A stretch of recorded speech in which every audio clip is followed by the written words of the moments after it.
जय हिंद। एक तरफा युद्ध जीत लिया इजराइल, जो तबातोड़ छुट्टे सांड की तरह हमला कर रहा था, उसने अचानक सीज फायर किसके दबाव में आकर कर दिया। और ये सीज फायर किसे कहा जाता है? और हमास जो इतने एयर हमले देखा, एयर स्ट्राइक या फिर इजराइल के जितने भी जमीनी हमले, इतनी तरह से हमला होने के बावजूद हमास या फिलिस्तीन के लोग इतने खुशियां क्यों मना रहे हैं, इसको समझते हैं। देखिए, इजराइल, ये सीज फायर क्या होता है? सीज फायर मतलब किसी समझौते के तहत हथियारों के प्रयोग को जब रोक लगा दिया जाता है कि हम भी हथियार का प्रयोग नहीं करेंगे, आप भी नहीं कीजिएगा, एक तरह का युद्ध विराम, उसे हम लोग टेक्निकल भाषा में सीज फायर कहते हैं। आर्मी में बहुत सारी चीजें टेक्निकल होती है, जैसे जासूसी को वहाँ रेकी नहीं कहते, वहाँ पेट्रोल कहते हैं, पेट्रोलिंग पे गया, मतलब वो जासूसी कर रहा है। तो उसी तरह यह टेक्निकल वर्ड है सीज फायर। अब ये सीज फायर किसके दबाव में हुआ? देखिए, यूएनओ के दबाव में हुआ नहीं, क्योंकि यूएनओ में रूस ने 3 बार, चाइना ने कोशिश किया इस मुद्दे को उठाया जाता कि एक ज्वाइंट स्टेटमेंट दिया जाए, लेकिन कोई फायदा नहीं है। ये यूएनओ का मतलब कोई नहीं बनता, इसको कोई नहीं पूछता है। ये इसका अहमियत, जिस तरह भारत में अहमियत राष्ट्रपति की है, एक फूफा जी की तरह काम करते हैं, उसी तरह पूरी दुनिया में एक अहमियत यूएनओ की तरह है। एक्चुअली में उसके 5 वीटो पावर वाले ही इसे चलाते हैं।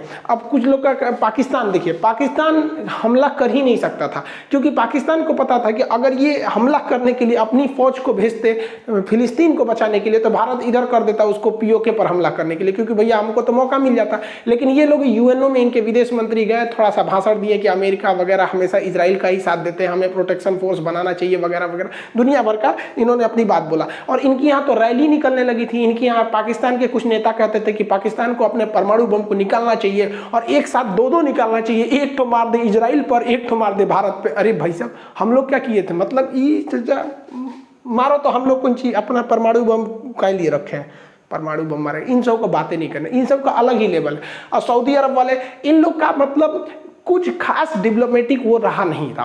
हालांकि ये अलग बात था कि दुनिया के कई सारे देश जो थे इजराइल पे दबाव बना रहे थे। इजराइल पर सबसे ज़्यादा दबाव काम किया तो 2 देशों का।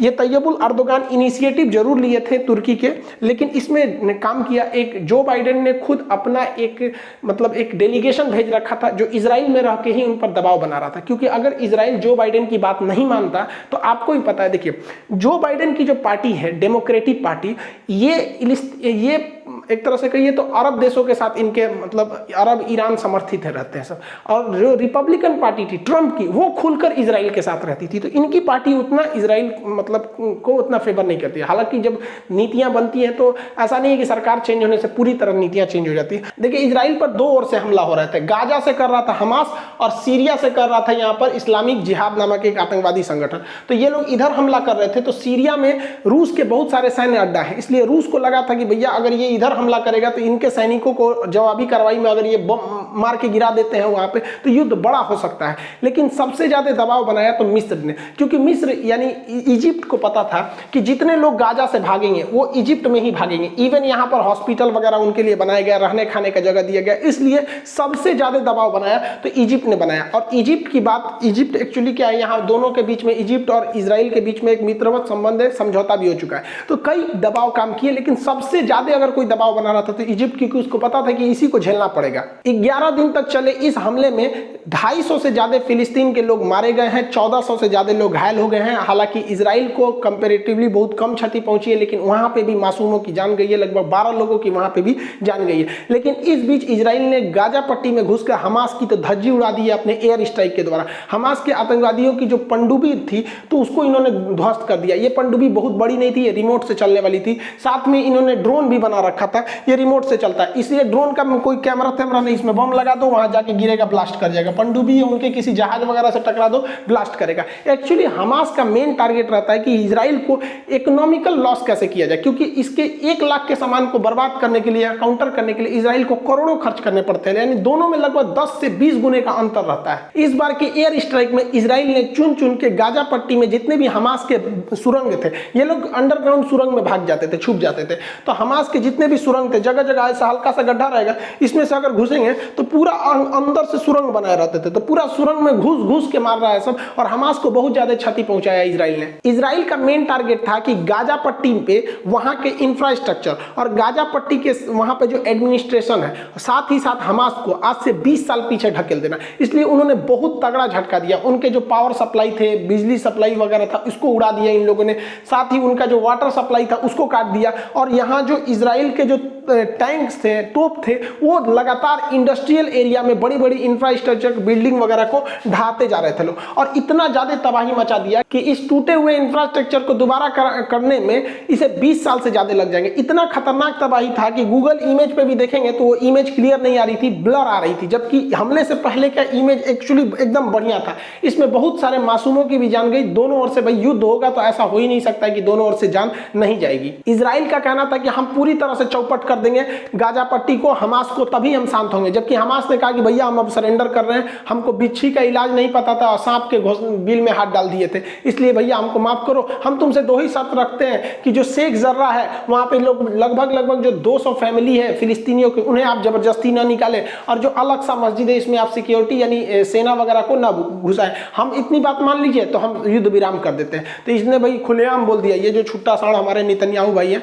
इन्होंने क्या कहा कि भैया हम वहां पे उन लोग को जबरदस्ती खाली कराएंगे और जरूरत पड़ी तो दोबारा हम इसमें घुसेंगे भी। लेकिन इनके ऊपर इंटरनेशनल प्रेशर ज्यादा था, जिस वजह से सीज फायर करना इन्हें मजबूरी बन गया। सीज फायर होने के एक दिन बाद ही जब फ्राइडे की नमाज पढ़ने के बाद बहुत सारे लोग अलक्सा मस्जिद में जमा हुए थे, तो अचानक इजरायली पुलिस वहां अंदर घुस जाती है और स्टन ग्रेनेड और रबड़ बुलेट से गोली चलाने लगती है। हालांकि इस हमले में किसी की जान नहीं जाती है, लेकिन दर्जनों लोग घायल हो जाते हैं। इजराइल का कहना है कि यहाँ ये लोग खुशी मना रहे थे कि हमारी जीत हो गई, गाजा की जीत हो गई, और इन लोगों ने पुलिस को प्रोवोक किया, इसलिए पुलिस अंदर घुसी और इन लोग को मारने लगी यहाँ पर। जबकि फिलिस्तीन के लोगों का कहना है कि ये जानबूझ के अंदर आए थे। देखिए यहाँ हो क्या रहा है कि गाजा कह रहा है कि हम जीत गए, फिलिस्तीन और इजराइल कह रहा है कि हम जीत गए, और इसमें ना इजराइल के प्रधानमंत्री को अपने अंदर थोड़ी आलोचना देखने को मिल रही थी, इस वजह से वो अंदर घुस गए ताकि ये दिखाने लगे कि हमारी जीत हुई है। एक्चुअली में यहाँ जीत किसी की नहीं हुई है भाई। देखिए भारी तो पड़ा है इजराइल, नो डाउट, हमेशा से वही भारी पड़ा है, वो बार बार उकसाएगा। हम हमेशा कहते हैं कि बार बार वो अलक्सा मस्जिद वगैरह को लेकर उकसाएगा। इस उकसावे का घाटा क्या होगा कि अलक्सा मस्जिद इस वेस्टर्न बैंक की ओर है, और यहाँ से तो हिंसा होती है,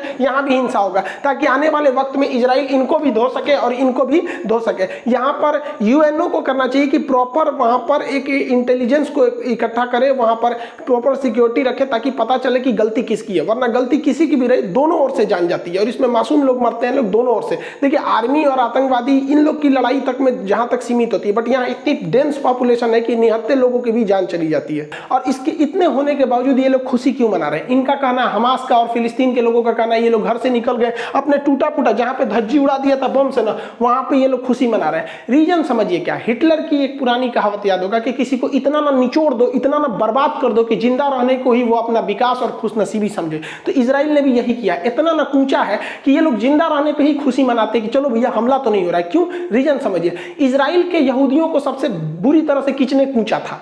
तो हिटलर नहीं कूचा था।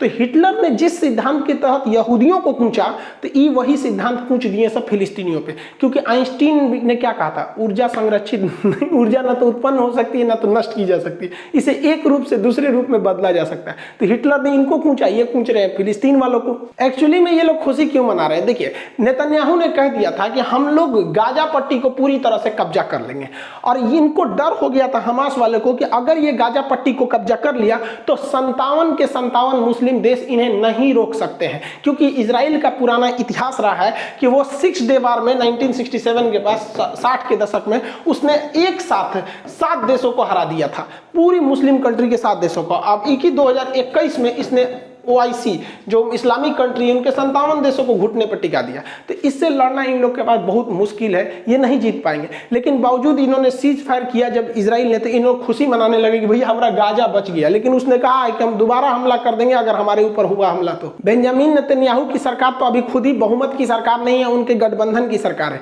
तो इस सीज फायर के फैसले के बाद इनके यहाँ राजनीतिक अस्थिरता देखी जा रही है। इनके गठबंधन के नेता कह रहे हैं कि आपने सीज फायर क्यों किया, हमास को पूरी तरह से क्यों नहीं दिया? क्योंकि आप हमेशा कहते थे कि हमारी सरकार आएगी तो हम हमास को उखाड़ फेंकेंगे, पिछले 10 साल से आपकी सरकार है और हमास इतने बड़े बड़े हमले करते जा रहा है, आपको सरकार से हटा देंगे। तो देखिए तत्कालीन इन्होंने जो नेतन्याहू पे है, पूरे इंटरनेशनल प्रेशर इतना ज्यादा था, इवन भारत जैसा देश में भी इजराइल के साथ में नहीं था। आप यूएनओ में भी देखे होंगे, हमारा स्पष्ट संदेश था कि हम 2 देश चाहते हैं कि इजराइल और फिलिस्तीन दोनों, और हम फिलिस्तीन के साथ खड़े हैं। India's strong support to the just Palestinian cause. तो इसमें इजराइल के ऊपर दबाव था यूएनओ से लेकर हर जगह, इसलिए इन्होंने मतलब सीज फायर किया। लेकिन देखिए तत्काल ये बेंजामिन नेतन्याहू के ऊपर राजनीतिक प्रेशर है, लेकिन जब चुनाव होगा तो जेन्युइन है कि बेंजामिन नेतन्याहू जीत जाएंगे, क्योंकि चुनाव के वक्त में अगर देश पर आक्रमण होता है तो ये वही पार्टी जीतती है जिस पार्टी के पास सरकार रहती है। आप दो एग्जाम्पल से समझिए, चीन में माओ त्से तुंग के खिलाफ सत्ता भड़क रही थी, मतलब वहां पर चीन में ना बगावत हो रही थी, इसलिए चीन ने तिब्बत पर हमला कर दिया, फिर भारत पर हमला कर दिया, तो वहां के लोग ऑटोमेटिक सरकार के साथ हो गए। हमारे साथ भी देखिए 2019 में पुलवामा में जब हमला हुआ तो बेतहाशा इंसान सरकार के साथ खड़ा हो गया। जितनी हमारी सरकार से गिले शिकवे थे, ऐसा नहीं होता कि 100% कोई भी गवर्नमेंट किसी को खुश रख सकती है, तो थोड़े बहुत जो भी गिले शिकवे थे, तो पुलवामा अटैक के बाद सरकार से एक ही उम्मीद थी कि नहीं धो के आओ, और मोदी जी ने भी धो दिया, वहां पर बालाकोट स्ट्राइक वगैरह हुआ यहाँ पर। तो यही हो गया नेतन्याहू के साथ कि इलेक्शन में इनकी भी पार्टी को एक पॉलिटिकल बूस्ट जरूर मिलेगा, लेकिन अभी के वक्त में इनकी क्रिटिसाइज किया जा रहा है उन्हीं के देश में। इजराइल और चाइना दोनों एक ही रास्ते पे चलते हैं, ये दुनिया को कुछ दिखाते हैं, दुनिया उसे देखती है, लेकिन पर्दे के पीछे ये लोग कुछ और कर रहे होते हैं। आप ध्यान से समझिए, इन दोनों का चाल आपको बताते हैं। 1948 में फिलिस्तीन पर पूरी तरह से धावा बोल दिया इजराइल ने और पूरी तरह से अपना क्षेत्रफल विस्तार करना चालू किया। सेम उसी तरह चाइना ने तिब्बत को 1959 में कब्जा कर लिया। यहाँ पर दोनों साथ साथ देखते चलिएगा। फिलिस्तीन के बाद ये अगला नंबर किया गोलान की पहाड़ियों पर। गोलान जो सीरिया में है, इन पहाड़ियों को कब्जा कर लिया क्योंकि सेना की दृष्टि से वो जगह बहुत ही जबरदस्त था। उसी तरह चाइना ने ही क्या किया, तिब्बत पर कब्जा करने के बाद अक्साई चीन पर कब्जा कर लिया, क्योंकि अक्साई चीन जो है लद्दाख के ऊपर का एरिया है, ये ऊंचा है और स्ट्रेटेजिक सेना के रूप से महत्व है। दोनों सेम काम कर रहे हैं, आप देखते चलिए यहाँ पे। इसके बाद इसने जॉर्डन पर कब्जा कर लिया, क्योंकि जॉर्डन जो है वो पानी का क्षेत्र बहुत अच्छा था। यहाँ पर जॉर्डन वाला डेड सी वाला एरिया है, इस एरिया पर इसने जॉर्डन पर कब्जा कर लिया। चाइना ने ठीक उसी तरह आगे बढ़कर बहुत सारे द्वीपों का कब्जा कर लिया दक्षिणी चीन सागर में, क्योंकि इन दक्षिणी चीन सागर पर कब्जा कर लिया इन द्वीपों पर, क्योंकि यहाँ के देश छोटे छोटे थे, ये कुछ नहीं कर सके। ये दोनों देखिए सेम काम कर रहे हैं सर। इसके बाद इसने लेबनान, ऊपर लेबनान को पे धीरे धीरे जाके वहां पे भी उसके कुछ एरिया को इसने भी कब्जा कर लिया। इसने क्या किया, चाइना ने इस छोटे छोटे द्वीपों को हराने के बाद ऊपर में जापान के द्वीप के साथ इसने कब्जा कर लिया, उसके कुछ द्वीपों के साथ इसके विवाद होते हैं, अक्सर ये उलझता रहता है। आप देखेंगे अब चाइना की नजर है और इजराइल दोनों की नजर है कि हमें कैसे प्राकृतिक संसाधन, पेट्रोलियम, गैस, मछली, ये सब समुद्र से कैसे मिलेंगे। उसका जो तमार ऑयल फील्ड है, यहाँ बहुत बड़ा ऑयल का फील्ड है, यही नीति पे चल दिया चाइना में। उसने दक्षिणी चीन सागर पर पूरा कब्जा करने बैठ गया है, क्योंकि दक्षिणी चीन सागर दुनिया का सबसे बड़ा समुद्र होने के साथ साथ यहाँ पर बहुत ही बड़ी मात्रा में पेट्रोलियम और गैस फील्ड को पाया जाता है। इन दोनों के युद्ध नीति में चार चीज बहुत तेज शामिल रहते हैं। सबसे पहले ये तब हमला करते हैं जब वर्ल्ड बिजी रहता है, जब दुनिया का ध्यान कहीं और भटका रहता है, तो ये लोग अटैक करके अपना क्षेत्रफल बढ़ा लेते हैं। दुनिया जैसे उभरी थी द्वितीय विश्व युद्ध से, सब शांति चाह रहे थे, इधर इन्होंने फिलिस्तीन पर विस्तार कर लिया। ठीक उसी तरह 1960-61 में अमेरिका और रूस युद्ध के कगार पे पहुंच गए थे। क्यूबन मिसाइल क्राइसिस, क्यूबा को लेकर पूरी दुनिया इंतजार कर रही थी, आज युद्ध हो जाएगा कि 2 घंटे बाद होगा कि कल होगा, इतना भयानक था। इसी का मौका देख के चाइना ने क्या कर लिया, धाए से 1959 में तिब्बत कब्जा कर लिया, 1962 में हमारे ऊपर हमला करके अक्साई चीन कब्जा कर लिया। पिछली बार जब लॉकडाउन लगा था तो चाइना ने क्या किया, हांगकांग पर नियम बना दिया कि यहाँ हांगकांग पे हमारी सरकार रहेगी, जो हम यहाँ पे डिप्यूट करेंगे। यहाँ कोरोना को देखकर देखिए पूरी दुनिया कोरोना के बीच में बिजी है, इजराइल कोरोना से निपट गया, शेख जर्रा, जेरूसलम और गाजा को इधर फाइल निपटा दिया। तो ये इनका पहला सिद्धांत है कि दुनिया का जब भी बिजी देखो हमला कर दो। इजराइल और फिलिस्तीन दोनों का जो सेकेंड चाल है उसे कहते हैं टू स्टेप अटैक। ये क्या होता है समझिए, ये लोग क्या करते हैं, आप ऐसे समझिए क्या, अगर हम किसी का 100 रुपया ले लें और सोचते हैं कि उसका 100 रुपया न लौटाए, तो उस इंसान को देख के भागना नहीं है, बल्कि जब वो इंसान मिले ना तो उल्टे उससे टोको, हमारा 5000 रुपया दो, 5000 दो। तू कहेगा कैसा 5000, हम कहेंगे 5000 दो, कैसा 5000 पे बात हो जाएगा, और जो हम पहले से पैसा लेके बैठे हैं वो लोग भूल जाएंगे। ये दोनों सेम काम कर रहे हैं, ध्यान दीजिए। अभी जो हुआ है वो जमीन को लेकर हुआ है, यहाँ पर वेस्टर्न बैंक पे शेख जर्रा पर। इजराइल ने कहा कि शेख जर्रा हम खाली करेंगे, शेख जर्रा हम खाली करेंगे, और इधर गाजा से हमला होने लगा यहाँ पर। तो ये जानबूझ के ऐसा काम करता है यहाँ हल्ला हो, और इसने क्या किया, तबातोड़ गाजा और हमास को थूर दिया। पूरी दुनिया का ध्यान चला गया गाजा पर, पूरी दुनिया गाजा को बचाने में लग गई कि भैया गाजा का तुम बाजा मत बजाओ, गाजा का बहुते बाजा बज गया। इजराइल ने कचर कचर के हमास को थूरा, कचर कचर के थूरा, क्योंकि इजराइल का ये 2 स्टेप है कि पहला स्टेप में किसी को कब्जा कर लो और दूसरा स्टेप पर और भयानक हमला करो कि पूरी दुनिया को सल्टाने में लग जाए, पिछवा वाला लोग भुला जाए। तो शेख जर्रा को कोई बतिए नहीं करे, शेख जर्रा के लोग करे ससुरा हमरो हाल चाल ले रहे। यहाँ पे यही करता है चाइना। चाइना ने तिब्बत पे कब्जा किया, ध्यान से समझिए, चाइना ने तिब्बत पे कब्जा किया 1959 में। और इस ससुरा चाइना को पता था कि भारत गुटनिरपेक्ष है, भारत इंसानियत पे चलता है, सही गलत के रास्ता को अच्छे से पहचानता है, भारत कभी ना कहीं भी आवाज उठाएगा। इसलिए ये ससुरा सेकंड स्टेप में चल दिया, कहां पर, लद्दाख पे, क्योंकि भारत अब तिब्बत का मैटर नहीं उठाएगा। अब तू कहेगा लद्दाख मेरा, लद्दाख तुम्हारा, लद्दाख मेरा, लद्दाख तुम्हारा, तिब्बत का मैटर चल जाएगा। यहां चाइना को लालच आ गया, उसने कहा कि तिब्बत अच्छा है, इससे भी अच्छा लद्दाख है, हम लद्दाख को नहीं छोड़ेंगे। तो चाइना को ये बात पता था कि अगर मैटर लद्दाख पे अटकेगा तो भारत कभी ना कभी इसे छोड़ा लेगा, इसलिए इसे अगले स्टेप में उलझाओ। इसलिए चाइना बार बार कहता है कि अरुणाचल प्रदेश मेरा है, अरुणाचल प्रदेश मेरा है, ताकि भारत के लोग कहें कैसा अरुणाचल प्रदेश, तू कहेगा मेरा है, हम कहेंगे मेरा है, हम कहेंगे मेरा है, कुल पंचायत अरुणाचल प्रदेश पे होगा, इसको लोग भूल जाएंगे। अजब हाल है।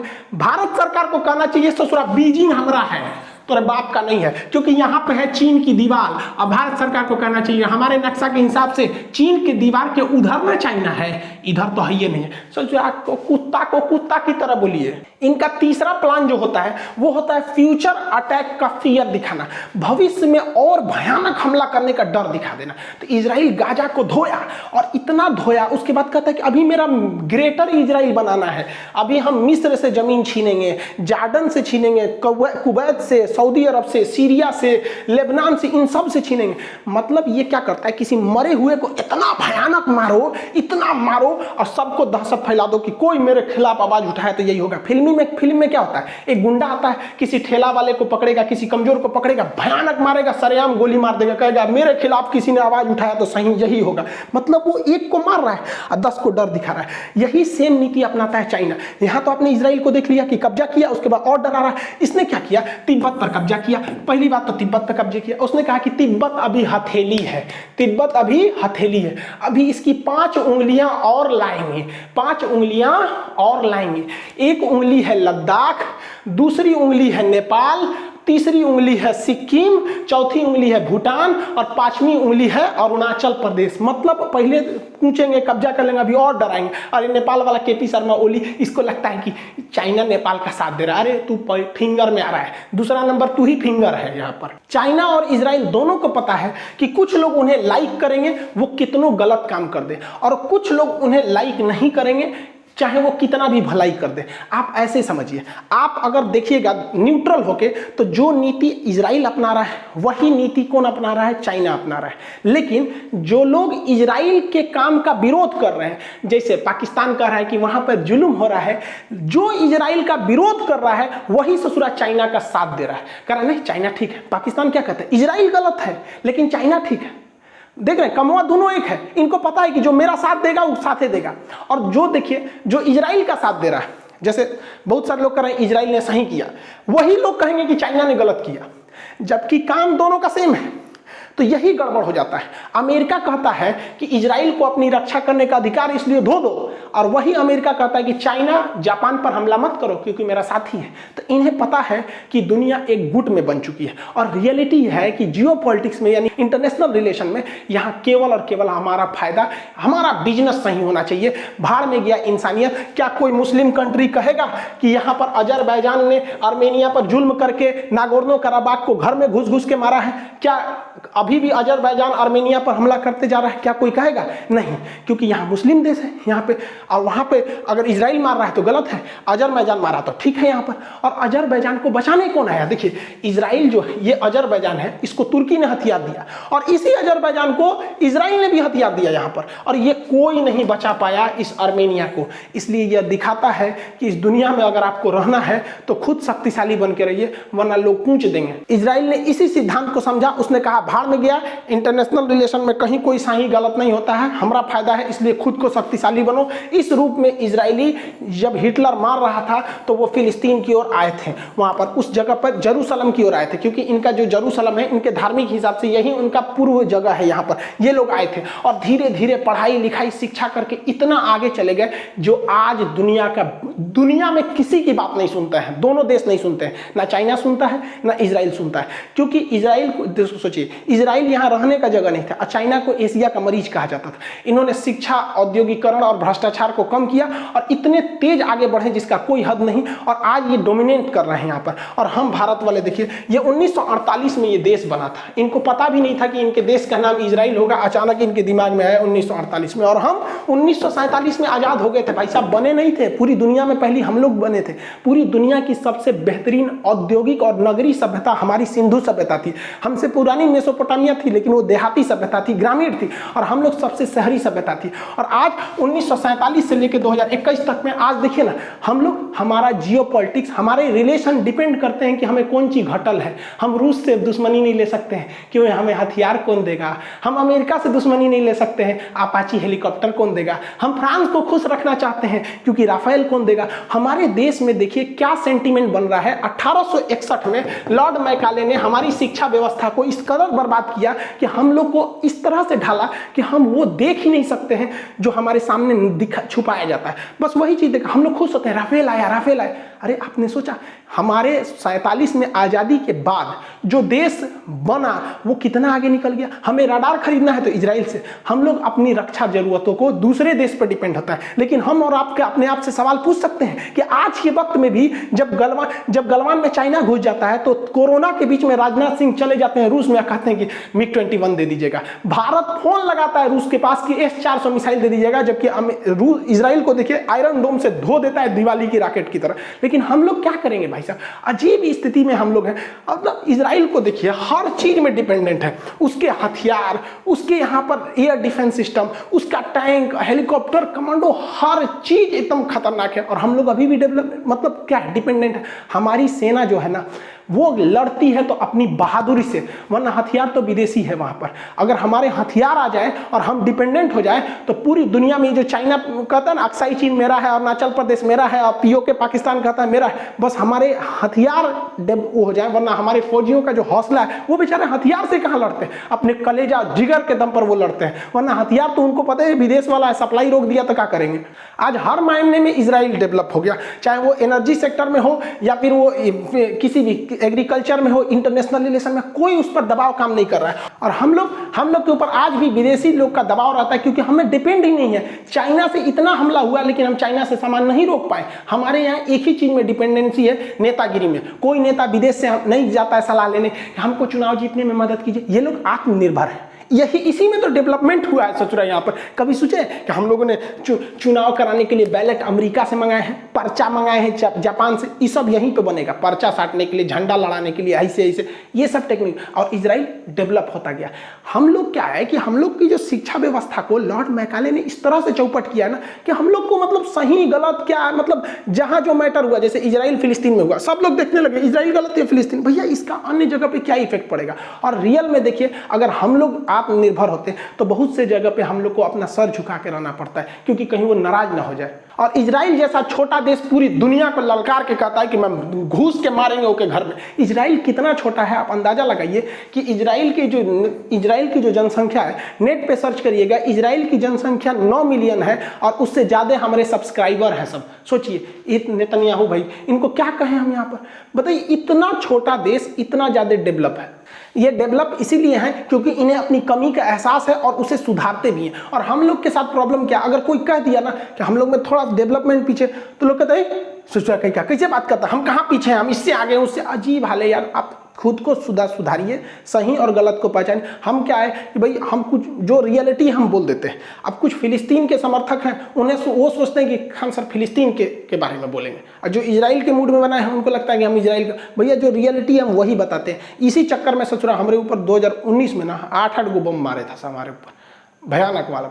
लेकिन हम भी क्या अपने नेतन्याहू से कम है क्या, ये भी 9 मिलियन जनसंख्या को संभालते हैं। हम भी 9 मिलियन सब्सक्राइबर को संभालते हैं, हम भी ना हटने वाले हैं। आई होप आप इजराइल फिलिस्तीन के इस कॉन्फ्लिक्ट को समझ रहे होंगे। और इस बार के एग्जाम के प्रोस्पेक्टिव पे अगर देखेंगे तो ये इतना लंबा हो गया है कि इसे किसी भी पीसीएस या फिर यूपीएससी में आपको मेंस एग्जाम में लिखने को दे सकता है। और इसमें 3 चीजें और आपको समझना पड़ेगा। एक, आयरन डोम सिस्टम कैसे काम करता है। देखिए, आयरन डोम सबसे छोटा सिस्टम है, वो हमास जैसे आतंकवादियों के लिए ठीक है। भारत को आयरन डोम मिला, आयरन डोम रिजेक्ट कर लिया। वही आयरन डोम से भी ज्यादा खतरनाक है स्पाइडर एसआर, उससे तगड़ा स्पाइडर एमआर, उससे तगड़ा है कि डेविड स्लिंग, उससे भी भयानक है एरो 2, उससे खतरनाक है एरो 3, उससे खतरनाक है बैलिस्टिक सिस्टम। बहुत ज्यादा उसके कई लेयर में सिक्योरिटी है, इसको समझना जरूरी है, उसको भी समझा देंगे।